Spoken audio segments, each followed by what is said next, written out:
வணக்கம். ஒரு படத்துடைய ரன் டைம் என்னங்கிறது எனக்கு எப்பயும் ஒரு பெரிய ஃபேக்டரா தெரிஞ்சது இல்ல. ஆனாலுமே கூட சென்சார் சர்டிஃபிகேட்ல டியூரேஷன் என்னன்னு பார்க்குற வரைக்கும் எப்படியோ ஓட்டிக்கிச்சு, எப்போ ஆரம்பிச்சதுன்னு தெரியல. ரீசென்ட் டைம்ஸ்ல படம் பார்க்குற நிறைய பேர் ரன் டைம் என்னன்னு வச்சு அதை பத்தி தனியா பேசிக்கிறத பார்க்க முடியுது. ரிலீஸுக்கு முன்னாடியே சென்சார் சர்டிஃபிகேட் வருது. அதுலயும் இந்த டியூரேஷன்லாம் பார்க்குறாங்க. அதை பார்த்துலாம் விவாதம் பண்ணிட்டு இருக்காங்க.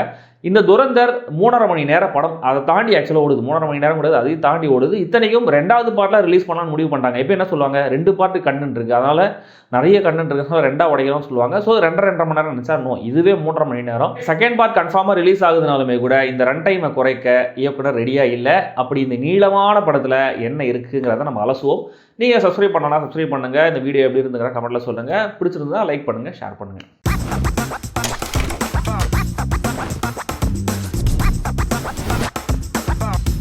துரந்தர் உண்மையாக நடந்த சம்பவங்களை அடிப்படையாக வச்சு ஒரு கற்பனை கதை. 1999 இந்தியன் ஏர்லைன்ஸ் ஃப்ளைட் ஹைஜாக் பண்ணப்படுது.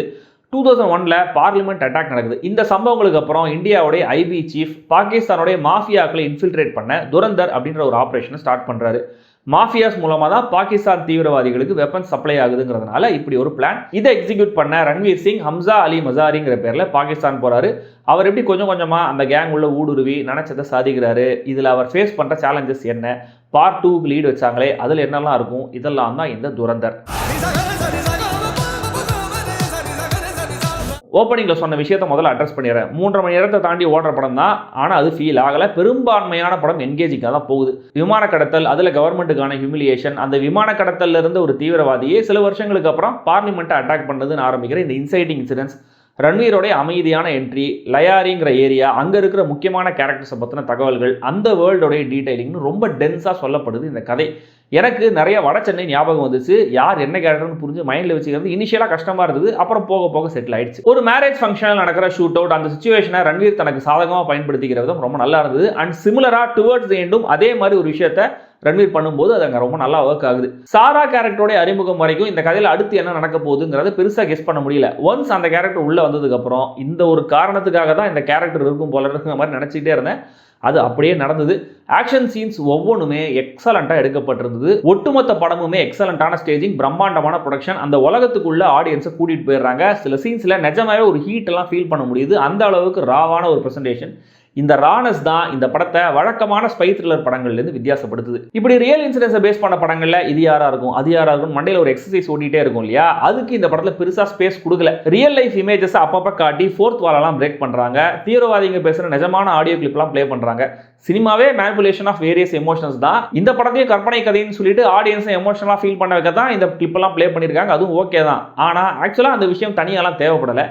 எங்கே இதெல்லாம் ஆடியன்ஸ் நம்பாமல் போயிடுவாங்களோ அப்படின்னு சந்தேகத்தை சேர்த்தா மாதிரி தான் இருந்துச்சு. ஒருவேளை இது வெப் சீரிஸாக நம்ம மாற்றுவோங்கிறதுக்காக இவ்வளோ டீட்டெயிலிங் சேர்த்தாங்களோ அப்படிங்கிற ஒரு சந்தேகம் எனக்கு இருக்கு. செகண்ட் ஹாஃப்ல ஹீரோடைய பிளான் என்னங்கிறத சொல்லாமல் அப்பப்போ அதை போகிற போக ரிவீல் பண்ணது ஒரு நல்ல ஐடியா. இதனால அடுத்து என்னங்கிற ஒரு சின்ன கியூரியாசிட்டி மெயின்டைன் ஆகுது.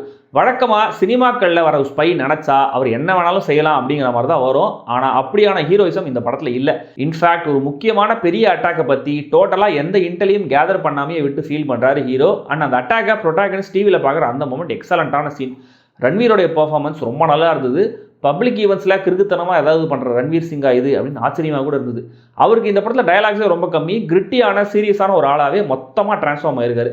பிசிக்கலாகவும் அதை நம்ப வைக்கிறாரு. Pitch perfect portrayal. பட் படத்தோட ஹீரோ அவர் மட்டும் இல்ல. ஃபர்ஸ்ட் ஹாஃப் முழுக்க அக்ஷய் கண்ணா கேரக்டர் சுற்றி தான் கதை நகருது. செம்ம மாசான இன்ட்ரோ, பஞ்ச் டயலாக்னு அவர் ஒரு குளோரிஃபைடு ஆன்டி ஹீரோவை தான் ப்ரொஜெக்ட் பண்ணியிருக்காங்க. கோல்டான அதிகம் பேசாத கேங்ஸ்டரா அக்ஷய் அசத்திருக்காரு.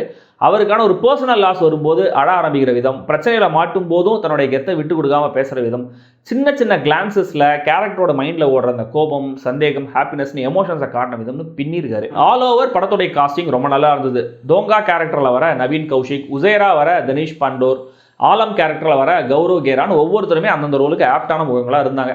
ஸ்பெசிஃபிக்காக சொல்லணும்னா அர்ஜுன் ராம்பால், அவரை பார்த்தாலே செம்ம டெரராக இருந்தது. தென் டிபிக்கல் அரசியல்வாதியாக வர ராகேஷ் பேடியும் நல்லா நடிச்சிருந்தாரு.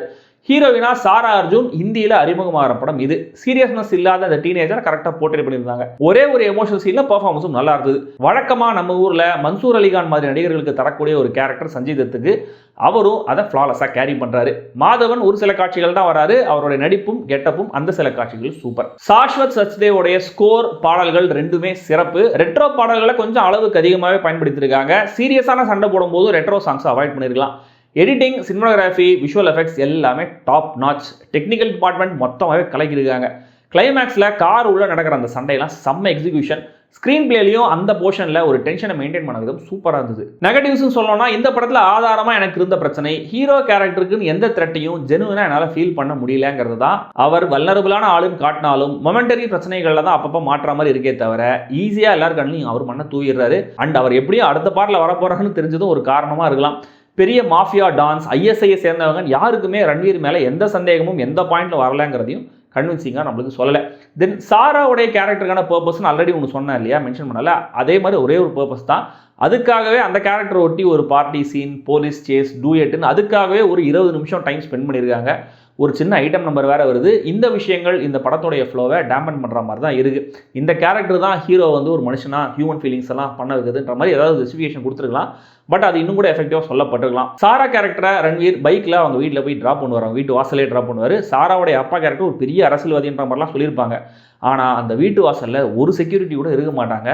கேட்டால் என்ன சொல்லுவாங்க, பாகிஸ்தான்லாம் அப்படி தான் ப்ரோ அப்படின்னு சொல்லுவாங்க போல இருக்கு. இப்படியான கிரியேட்டிவ் லிபர்ட்டிஸும் படத்தில் நிறைய இருக்கு. அண்ட் எக்ஸ்ட்ரீம் வயலன்ஸ் படத்தில் அதில் சிலது கதைக்கு தேவையானது, பட் பலது ஆடியன்ஸை அதிர்ச்சிக்குள்ளாக்கணும்னே வச்சா மாதிரி தான் இருக்கு. மொத்தத்தில் இந்த துரந்தர் ஒரு என்டர்டெய்னிங்கான, என்கேஜிங்கான, இன்டென்ஸான ஆக்ஷன் த்ரில்லர் திரைப்படம். சென்னையில் சப்டைட்டில்ஸோட தான் ஓடுது.